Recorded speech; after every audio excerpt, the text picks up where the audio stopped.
رجیم بسم الله الرحمن الرحیم. ټولو نه مخکې زه د میډیا والو شکریه ادا کوم.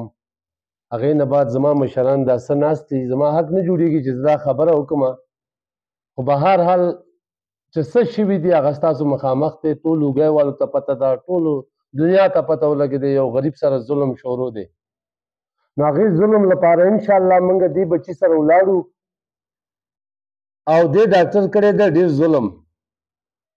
دې دې زمونږ نیکي سمجھاوئ، دې دې زمونږ یو موږ باندې د یو احسان د ده نشته، موږ به ده باندې زمونږ احسان دی چې د دومره غټ کړی وم غلط کار دی، د هغې باوجود ما دی په موږ اف آی آر کټ کوي او دومه زما علاقه دومه زما خاوره ډاکټره غلطېږي، بیا موږ یې باندې تجارت مشرانو. نو انشاءالله دا ته ځان لپاره نقصان ګوري، موږ لپاره نه ګوري.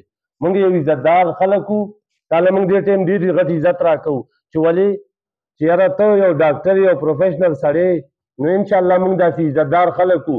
نه ته چې کوم دا پریس کانفرنس یې کوې الټا پرچي ما په موږ باندې کټ کوې او الټا راځې ته وایې چې یاره تجارت والو ما سره ښه ونه کړه. دا ښه به درته ومه مخامخ راولو. خیر هغې نه موږ پښتانه شاته کېږو نه، خو دا زموږ مشران سبا ماسپښین پورې چې دوی څه خبره جوړه کړه هغې نه بعد به بیا موږ خبره کوو. شکریه.